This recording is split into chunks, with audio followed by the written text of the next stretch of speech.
anos. Então, com 18 anos, eu vou ter assinado com o São Paulo Futebol Clube e vou estar jogando pela seleção brasileira na Copa do Mundo.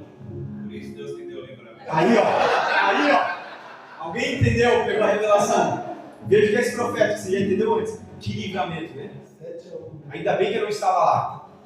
Porque se eu estivesse, ia ser 8-1. Ia ser pior. Mas, irmãos, quando eu era criança, a gente pensava desse tempo de criança e eu fui lembrando de alguns aspectos, meu. Você pode não acreditar no que eu vou falar, mas quando eu era criança, eu era um menino muito tímido. Muito tímido. Talvez você olhe e fale assim, poxa, você hoje, né, tá aí falando no meio de tantas pessoas, na frente de tantas pessoas. Não dá para imaginar, não sei se você imagina eu tímido, mas eu era extremamente tímido. O Mateus está aqui e ele pode comprovar. Eu era daquele menino que eu não conseguia me relacionar muito bem, às vezes até com os parentes, ainda quando criança, né? Claro, tem crianças que são mais inibidas, tem crianças que são mais tímidas, e eu era uma dessas crianças que era muito tímido. Eu lembro que a gente morava no Blumenau, e uma casa e do lado da nossa casa tinha a casa dos meus tios, e o Mateus gostava muito de ir lá na casa desse tio. E eu não ia. Por que eu não ia? Eu tinha timidez. E aí, às vezes, a minha mãe falava, José, mas por que você não vai lá? Pode ir lá um pouco, Mateus está lá. E aí, eu, de tão complexado que eu era, eu falava assim, mãe, mas eu vou chegar lá na casa, o que eu vou falar? Eu vou bater na porta e vou falar o quê? Eu não sei o que falar, eu não vou. Esse era o meu nível de timidez. E essa timidez, ela podia ser fruto de várias coisas. Eu tinha uma certa insegurança. E depois, com o tempo, eu descobri que todo ser humano ele tem um grau de timidez. Sim ou sim? Quem se identifica com o que eu estou falando? Quem aqui se considera que não tem nada de timidez? Levanta a mão. Nada de timidez. Uma pessoa aqui entre tantas. Mas, geralmente, nós crescemos e carregamos certas timidezes. Uma das coisas que me envolvia nesse tempo é que eu cresci na escola estudando sempre e eu era também tímido com as coisas, mas quando se tratava de falar em público, ou seja, apresentar o trabalho, quem lembra do tempo de escola? No meu tempo de escola não tinha slide para apresentar o trabalho. Era no cartaz, na cartolina. Hoje não sei se faz, hoje eu acho que hoje em dia não se faz mais trabalho com cartolina, né? Mas aí tinha aqueles amigos espertinhos que falavam assim, olha, eu vou ajudar na apresentação, eu seguro o cartaz. Não é assim? Não tem isso? E eu ficava responsável por apresentar, por falar o que estava no cartaz. Mas ali para mim, embora eu tivesse uma timidez, eu conseguia me desenvolver bem, eu gostava de falar em público, mas quando se tratava de se colocar em certas situações e falar, enfim, eu era muito tímido. E isso pode ser fruto de várias coisas que eu sofri na minha infância. Por quê? Porque enquanto eu estou falando aqui, e você está dando risada de mim, Deus está vendo se é difícil, né? Você pode estar lembrando e associando com coisas que você viveu na sua infância. Talvez a timidez, ou talvez algum outro aspecto, outra experiência que você teve, enfim. Porque hoje, principalmente aqui quem já é um pouco mais velho, os jovens, adultos, irmãos mais maduros, você hoje, muito possivelmente, se tornou consequência ou é resultado de muitas coisas que você viveu lá na sua infância. Você já deve saber disso, você já deve ter ouvido isso. Mas olha só, a psicologia vai dizer que a personalidade de uma pessoa ela é formada dos 2 aos 7 anos de idade. Entre esse período de 2 até 7 anos, a criança, a gente até usa esse termo, ela é considerada uma folha em branco. Ou seja, ela foi formada pelo Senhor, ela nasceu pura, ela não sabe nada do mundo. Mas dos 2 aos 7 anos de idade, ela vai tendo experiências, ela vai vendo os seus pais, da forma que eles fazem as coisas, como eles se relacionam. Ela vai vendo como que o mundo acontece, na realidade que ela está, e tudo isso ela começa a absorver para si. E nesse período onde é formado a sua personalidade, que lá na frente vai apontar para a sua identidade. Então, acompanhe comigo isso. As nossas experiências, principalmente de crianças, os exemplos que vemos, as vivências, enfim, isso tudo vai nos formando. Isso tudo vai gerando em nós aquilo que nós somos hoje, ou não. Nós vamos chegar lá na frente. Eu compartilho um exemplo também que se refere a isso. Olha só como interessante. Eu lembro que o meu pai, então, ou seja, o lar onde eu fui criado, educado pelos meus pais, o meu pai ele tem um hábito muito interessante. Não, mas não é... Ele tem um hábito que assim, ele não é de elogiar as pessoas. Meu pai não é... Não sei se o Mateus já tinha parado, percebido, reparado isso, mas o meu pai, ele não faz elogio para as pessoas. Por quê? Depois de adulto que eu fui descobrir isso. Então, quando eu era criança, a minha mãe sempre incentivava, falava e tal. E meu pai, sabe qual que é o grau máximo de elogio que ele me dava? Isso é verdade, tá? Você é uma bênção. Eu falava, uau! O que isso significa? Eu não sei. Mas de verdade, meu pai falava, ele é uma bênção. E eu comecei a pregar quando eu era ainda criança, tinha 12 anos, 11 anos, enfim. Pregava, com o pastor Jaime, uma das influências para isso. Ele pastoreava, né? Desde que eu nasci, em 96, já estava pastoreando, né, pastor? Já estava pastoreando, então algumas vezes, eu lembro, dava saudação na igreja. Uma vez um congresso lá em Rio do Sul, congresso de crianças, 2007, eu acho, 2008 por aí, me convidou para pregar, eu fui lá pregar no congresso da Mini Braga, que era do tamanho desse puto aqui, ó, sei lá, era muito pequeno, e eu pregava, minha mãe incentivava, e a mãe falava pro pai, olha só que bênção, ele vai pregar e tal, e meu pai falava, que legal, ele é uma bênção, nada mais do que isso. Mas olha só que interessante, com o tempo eu fui aprendendo que, sabe o que isso gerou em mim? Todo ser humano, ele tem uma necessidade de se sentir aceito e aprovado. Isso é natural do ser humano. Josias, eu não tenho isso. Isso é em verdade. Por quê? Porque o ser humano ele nasce com um anseio. Deus nos formou de uma forma onde nós precisamos nos relacionar com as pessoas e todo mundo gosta de se sentir acolhido, aprovado, aceito. Sim ou sim? Sim. E o primeiro lugar onde nós, quando crianças, procuramos isso é com os nossos pais. E se os nossos pais, a gente não sente nos nossos pais essa afirmação, confirmação da nossa identidade, de quem nós somos, do que nós fazemos, sabe o que isso gera em nós? A aprovação das pessoas. E eu percebi isso depois de um tempo, que isso gerou até mesmo em mim. Olha eu confessando aqui as coisas, né? Gente, da igreja. Eu percebi que eu me importava demais com a opinião das pessoas. Até que um dia uma pessoa me falou isso. Uma pessoa lá na escola falou assim, José, parece que você se importa tanto com a opinião das pessoas, você meio que quer que as pessoas te aprovem, e se alguém falar uma coisa de você, se sente tão mal. E aquilo para mim foi um choque. Porque eu nunca tinha parado para pensar nisso, nem ouvido isso. E aí depois, com muito tempo pensando, entendendo, amadurecendo, eu entendi que isso provavelmente tem essa origem, essa raiz. E da forma que eu estou falando de mim, eu creio que você também pode estar pensando a seu respeito. O que você viveu na sua infância? Como era o seu relacionamento com os seus pais? O que o seu pai fez, ou o que o seu pai deixou de fazer? O que sua mãe fez, ou deixou de fazer? Ou o que as experiências que você foi carregando ao tempo da vida? Porque como eu falei, você nasceu como uma folha em branco. O Senhor nos forma. Você sabe disso, toda criança, bebezinho, nos primeiros meses, nos primeiros anos, o que você enxerga quando olha para ela? Vou usar o exemplo aqui da Emily. A Thaís está aqui, ó. O que você... Eu sou muito suspeito para falar, né? Porque eu e a Emily somos muito parceiros. Mas o que você, quando você olha para o olhar de uma criança, o que você percebe? Pureza, inocência. Você não vê maldade. Porque é assim que Deus nos formou para ser.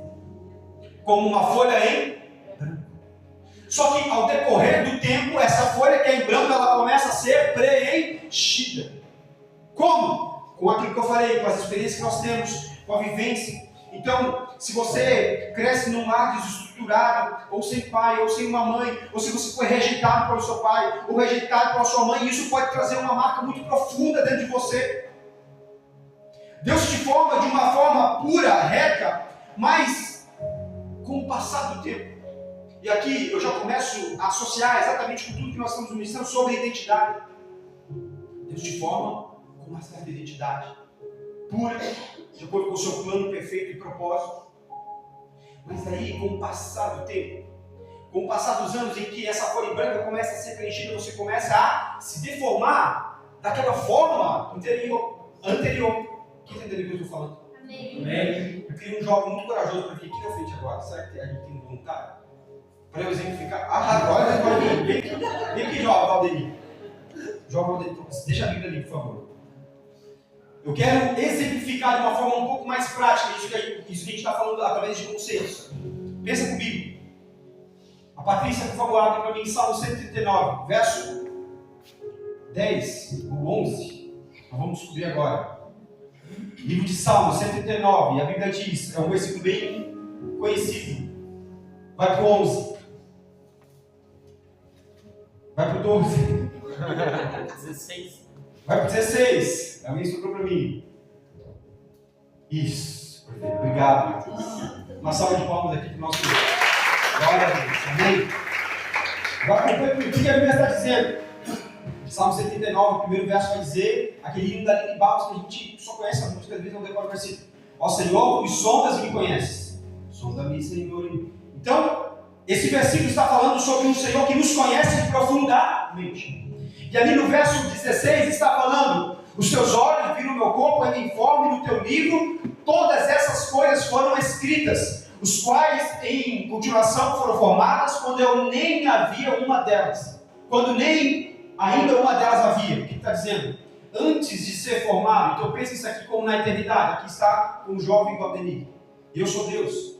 E lá na frente, eu vou usar esse termo aqui, que ele vai nascer na terra.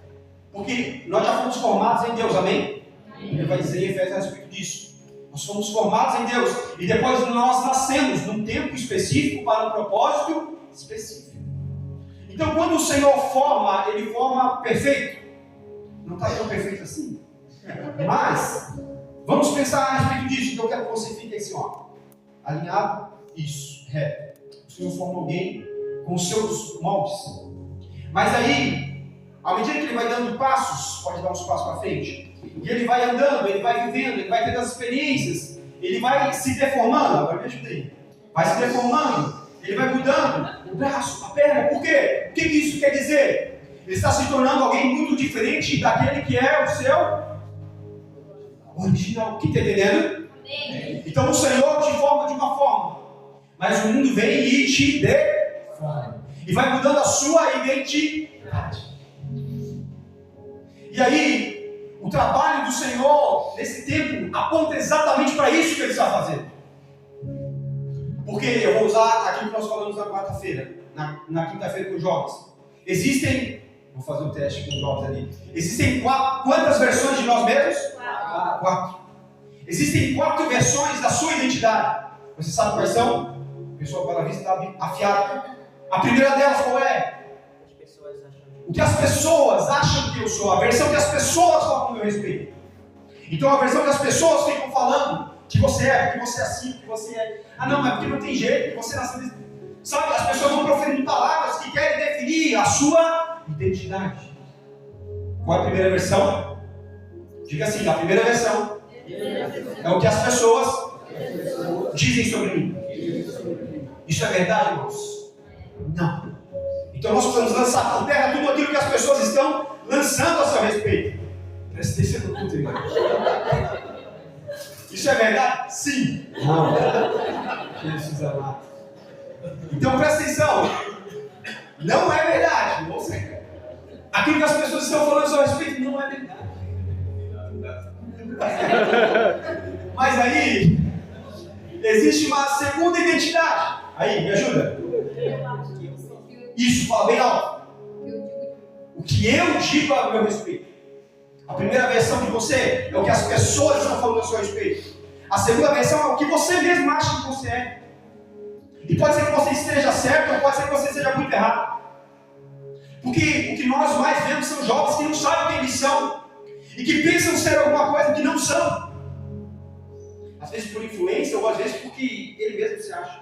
E aqui, eu não quero me aprofundar nisso, mas só quero citar. Quando a gente tenta pensar a respeito da nossa identidade, a gente pode ir para 2 extremos. Um extremo, quando eu me acho acima do que eu sou. Quem aí conhece alguém que se acha? Não olha para ninguém agora, irmão. Você se acha demais, então? Não, porque não existe pregador melhor líder de jovens do que eu, pelo amor de Deus. Aqui, ó. Peito estufado. O que é isso? Orgulho, vaidade. Isso não é quem eu sou. Por isso que a Bíblia vai dizer: se alguém pensa ser alguma coisa, não sendo, engana-se somente a si mesmo. Se alguém pensa ser alguma coisa, mas não é aquilo, só está enganando a si mesmo. Por quê? Porque não engana os outros. Porque se eu acho que eu sou o tal, já te libero, tá? Só um pouquinho. Porque se eu acho que eu sou o tal, quem está olhando ao meu redor sabe que eu não sou.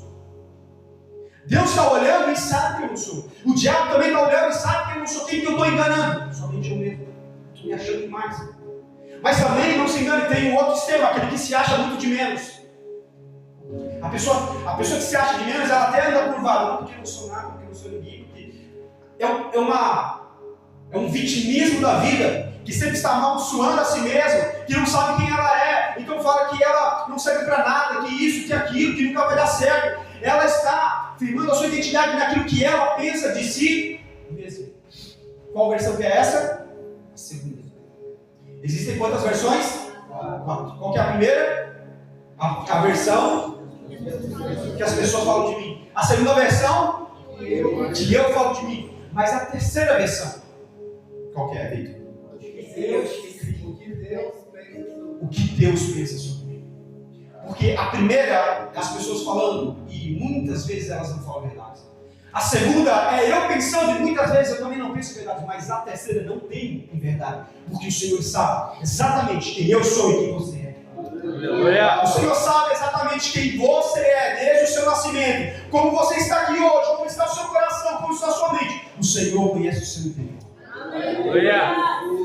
Josias, o que isso significa? Significa que se tem alguém que pode falar quem você está sendo hoje, é somente o Senhor. O Senhor está dizendo que muitas vezes tem jovens aqui que precisam parar de dar ouvido para os amigos que estão ao seu redor, influenciando, querendo firmar a sua identidade. O Senhor está dizendo para jovens que se sentem de mais ou de menos a respeito de si mesmo. Ele está dizendo: não é isso que você é. O Senhor está dizendo: eu sei quem você é. Eu te formei desde o ventre, eu te formei antes mesmo que você fosse formado no ventre da sua mãe. Eu te teci, a Bíblia diz, em algumas versões, Salmo 139. Você foi tecido pelo Senhor. Que versão que é essa? A terceira. A terceira versão qual que é? Aquela que Deus fala a meu respeito.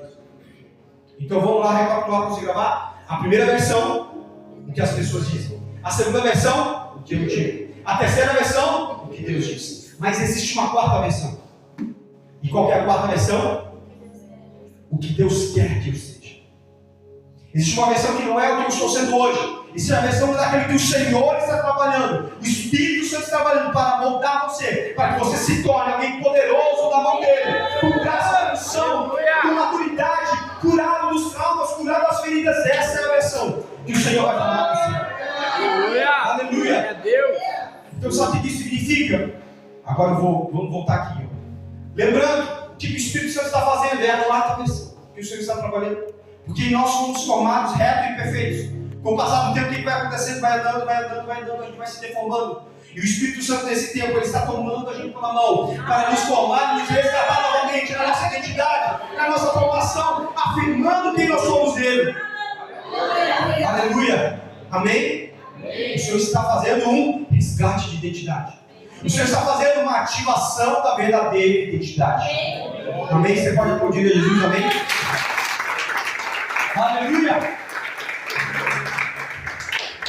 O trabalho do Senhor, nesse tempo, que o Espírito Santo está fazendo, é resgatando a nossa identidade.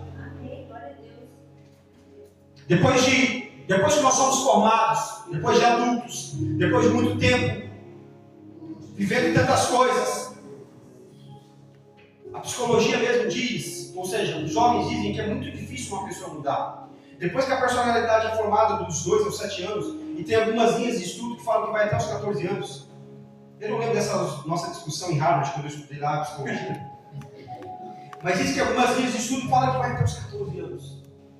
E eles dizem que depois de formado, é muito difícil um homem ou uma mulher mudar. Por que isso? Porque aquilo que foi um dia uma folha em branco e começou a ser escrito, começa a criar raízes profundas.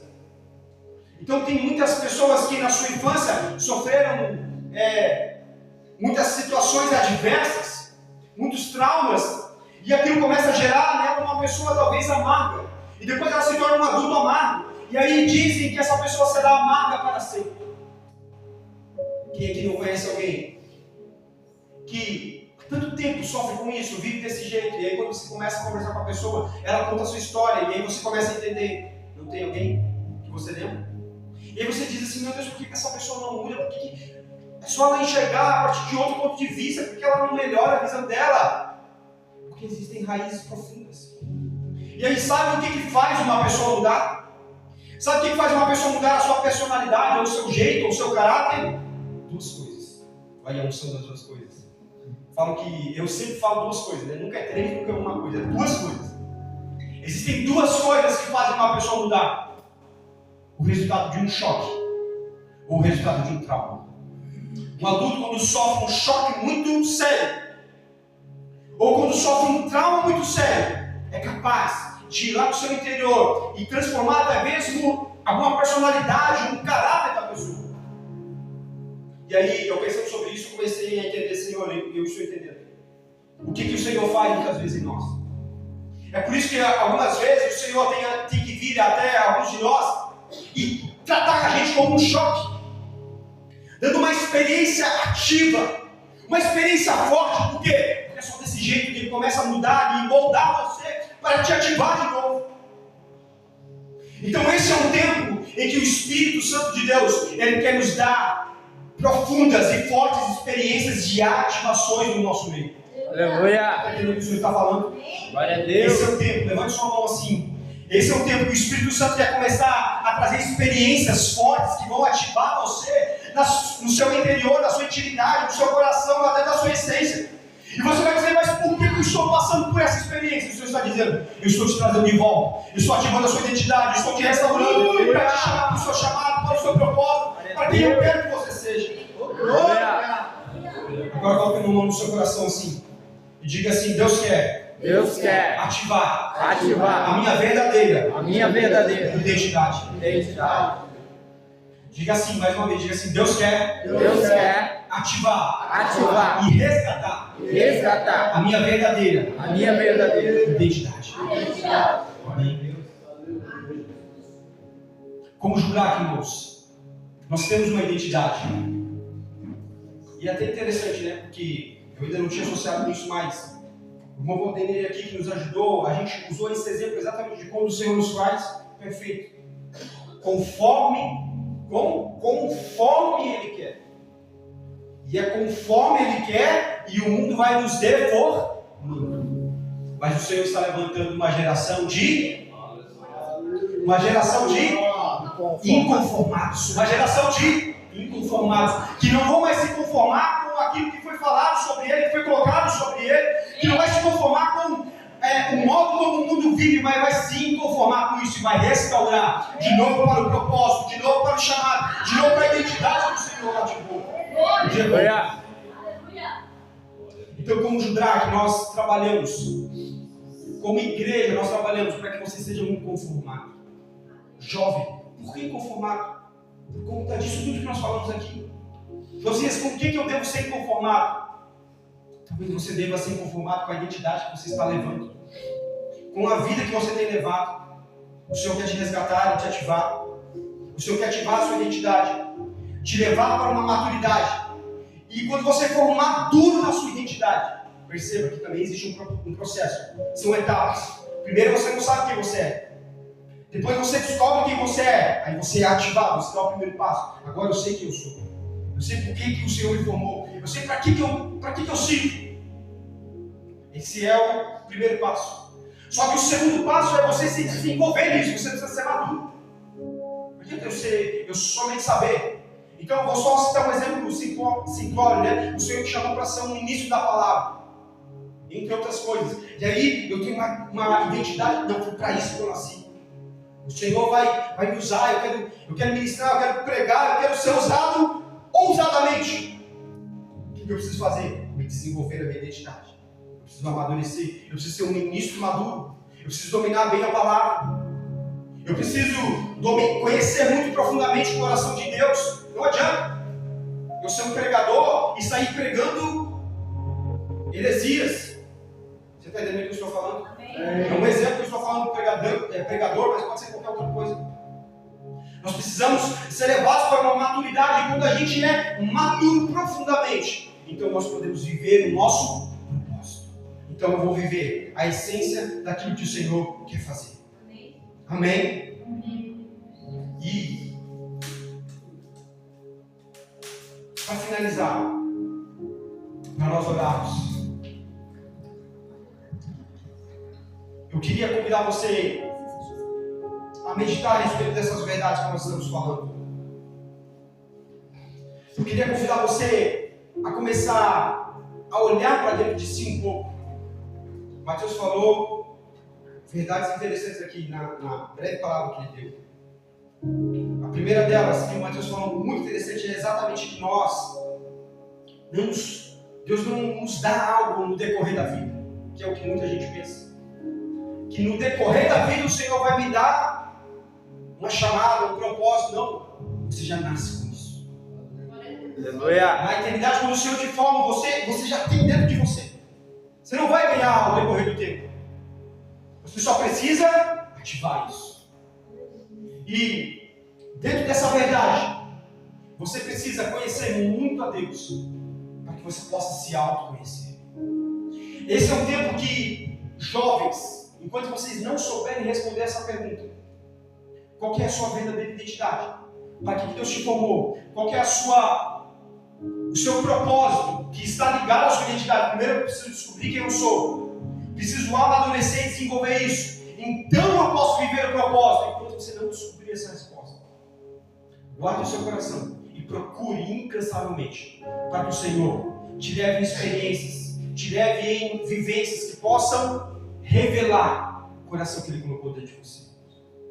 Aleluia. Essa é uma palavra de entendimento, de ativação, mas o melhor conselho, talvez, se eu pudesse resumir o conselho que eu pudesse dar para uma geração conheça a sua verdadeira identidade de Deus. Conheça qual que é a sua, de forma profunda. Não resume, Josias, a minha identidade, eu sou filho de Deus. Isso é um bom começo, eu sou filho de Deus. Mas existem camadas de revelação, camadas de identidade que o Senhor quer te conduzir, que Ele vai te levar, para que você descubra e possa viver isso integralmente. Quem está entendendo o que eu estou falando? O que eu preciso fazer nesse tempo? Você precisa olhar para dentro de você e começar a entender o que o Senhor colocou dentro de você. Porque, falando de uma forma um pouco mais prática, você nasceu com certos talentos, habilidades que são naturais. E por que o Senhor te colocou isso? Provavelmente porque aponta para o propósito que você carrega. Lembra que eu falei aqui no início que eu era um jovem muito tímido, uma criança, um adolescente muito tímido, mas que eu tinha uma coisa que me saía bem: falar em público. E olha onde eu estou aqui agora, podendo, com a graça e a misericórdia de Deus, ministrar diante dessa igreja, diante da noiva de Cristo, falar a respeito dessas verdades bíblicas. Porque desde criança o Senhor colocou em mim um certo gosto, um certo, algo que me brilhava os olhos. Eu gostava de poder expressar, de poder falar em público. Embora eu fosse muito tímido, eu carregava isso. A pergunta é: o que você carrega de bom? Estou falando daquilo que são qualidades. Porque pode ser que você carregue coisas ruins e que o Senhor quer transformar você, e Ele vai restaurar você. Mas o que você tem de bom que o Senhor colocou dentro de você?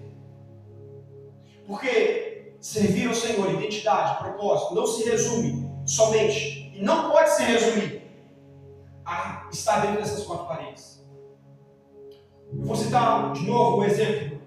Vou me usar como exemplo. Quando o Mateus falou que eu sou um pastor, quando o Mateus falou que eu sou pastor, e a gente já se remete também à liderança, eu descobri desde muito cedo que existia em mim uma naturalidade para a liderança. Sabe como é que isso se demonstrava? Não era somente aqui dentro da igreja, mas aonde quer que eu ia, geralmente eu assumia as coisas, eu tomava a frente, eu liderava, eu falava, seja da igreja, seja no futebol, no time de futebol, onde quer que eu ia. Quando eu comecei a a entender que eu era pastor, eu comecei a perceber que eu já estava fazendo isso há muito tempo. Porque quando eu estava lá no meu trabalho, eu estava ali, muitas vezes, conversando com pessoas, aconselhando, ouvindo, falando da palavra. Sabe o que eu estava fazendo? Eu estava pastoreando. Porque pastorear não é algo que eu faço, é quem eu sou. Tem a ver com a minha identidade. Entendeu o que você está falando? Aleluia. Mas como eu falei, não tem a ver com essas quatro paredes. Existe uma infinidade, talvez. Existem dezenas de atributos, de qualidades, de habilidades que o Senhor colocou em você. Talvez você seja uma pessoa muito paciente. Isso pode apontar para várias coisas. Pode ser que você seja uma pessoa paciente para ensinar, paciente para ouvir. E o Senhor quer te ativar no seu ministério, na sua chamada, para você viver isso. Pode ser que você tenha um amor muito grande, profundo em servir. Isso pode apontar para o seu chamado, para o seu propósito. A gente pode começar por aí, quem está entendendo o que você está falando. O Senhor está dizendo, olhe para dentro de si e perceba o que o Senhor colocou dentro de você, quais são as habilidades, quais são os dons e os talentos. A Bíblia diz em Efésios que o Senhor deu dons aos homens. Eu ouvi até do Mateus falando a respeito disso. Deus não deu dons à igreja, porque aí parece que somente dentro da igreja é que você vai ser ativado e receber um dom. Não. O Senhor colocou dons dentro de cada um de nós. E muitas vezes, muitas pessoas usam esses dons fora da igreja para servir o diabo. Sim ou sim? Quantos que você conhece, que você vê, que você acompanha, que tem dons e que tem talentos, mas que não está servindo ao Senhor? Quem deu isso para eles? O Senhor chamou eles para ser. Geralmente, o Mateus que gosta do seu ministério fala, né? Se eu estiver errado, eu até vai falar, mas os artistas, quem é muito artístico, geralmente, isso aponta para uma chamada e um propósito evangelístico, porque eles conseguem falar com muitas pessoas, influenciar pessoas, eles têm um dom artístico, e o dom artístico atrai a atenção das pessoas, mas quando alguém sabe quem é, ele pega toda essa atenção que recebe das pessoas e leva até o Senhor, e revela o Senhor, revela a face do Senhor, revela a glória do Senhor. Aleluia. Mas quando alguém não sabe quem é, usa todos esses dons e talentos, essas qualidades que tem para o seu próprio prazer. É alguém que não tem a sua identidade firmada em Deus. Então, eu queria te levar, não somente para ouvir, mas refletir sobre essa palavra. E eu oro ao Senhor, para que você saia daqui incomodado com a palavra. Como é, Josias? Eu queria sair confortável com a palavra. Não. Que você saia daqui inconformado. Inconformado com a palavra que você está ouvindo. Que você possa sair daqui meditando e pensando a respeito disso. E as suas próximas conversas com Deus, com os seus amigos, com os pastores, com os líderes, seja, Senhor, o que o Senhor colocou dentro de mim para fazer? Eu lembro de um exemplo citado pelo pastor Abe Uber, que fala sobre essa quebra de expectativa que às vezes a gente tem. O pastor Abe Uber, não sei se você conhece, é um pastor muito relevante no Brasil. Ele é um pastor em São Paulo e, enfim, tem a igreja, né, em que ele pastoreia, uma igreja com quantidade de membros assim, muito expressiva. 60 mil membros lá no Pará, né? E agora está em São Paulo também, enfim. Assim, é profundo. E aí ele citou uma experiência a respeito disso, de que eles trabalham com pequenos grupos, que é chamado da Visão MDA. E aí ele citou um exemplo interessante. Como que nem todos foram chamados para a mesma coisa, e o que eu quero dizer é, nem todos talvez foram chamados para estar aqui em cima do púlpito, mas todos foram chamados para algo. Todos foram chamados para servir. E ele contou a história de um irmão que estava conversando com ele e estavam falando para ele que ele era um auxiliar de um desses pequenos grupos. Um pequeno grupo é como se fosse um culto em casa. E aí falaram para ele assim, olha, você tem que se desenvolver e agora ser um líder e fazer isso e aquilo. E aí ele estava falando com o pastor, ele falou, pastor, mas olha, eu entendo que o Senhor me chamou e me deu de presente para o pastor fulano de tal, que é o líder da célula. Por quê? Porque eu sou um empresário e eu tenho tanto amor em servir, o Senhor me deu uma graça de atrair tantos empresários que vêm para esses pequenos grupos, que vêm na minha casa, na casa dos outros irmãos, e eu sempre estou ali ajudando, auxiliando, e nós já ganhamos tantas almas para Jesus, nós já multiplicamos nosso pequeno grupo tantas vezes, e eu tenho certeza que o Senhor me chamou para eu estar ali do lado, servindo, auxiliando, com a minha vida, fazer tudo que eu puder para servir esse pastor. Sabe o que o pastor Uber falou para ele? Glória a Deus, meu irmão. É isso. Você nasceu para fazer isso, então faça isso. Porque não existe no reino de Deus uma integral de sucesso. Aí, primeiro eu começo com uma coisa, aí eu sou consagrado, eu sou levado a outra. Aí, se você é pastor, você é a mais. Não, irmão. Você precisa ser quem o Senhor te chamou para ser. Aleluia. Se for um pastor, você vai ser pastor usado e poderoso na mão de Deus com graça e unção. Mas se for alguém que está servindo no meio da igreja, você vai ser alguém amado pelo Senhor, usado pelo Senhor, e Ele vai te usar de uma forma abundante para revelar a sua glória. Aleluia. Está entendendo o que eu estou falando? Você tem necessidade de compartilhar isso, dividir isso no seu coração, para que você tenha um anseio de entender que o Senhor te chamou para uma identidade. O Senhor já colocou dentro de você, que você precisa descobrir qual é. Porque é só nesse lugar. Por que isso é tão importante?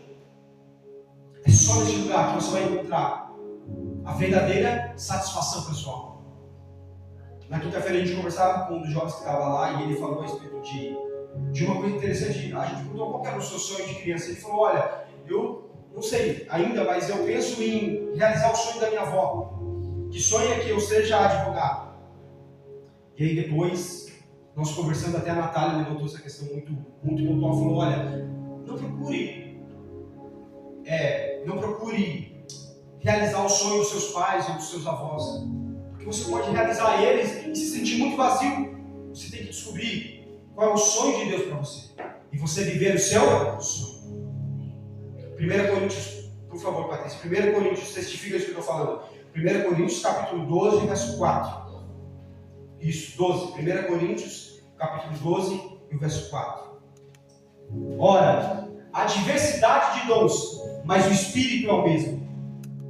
E há diversidade de ministérios, mas o Senhor é o mesmo.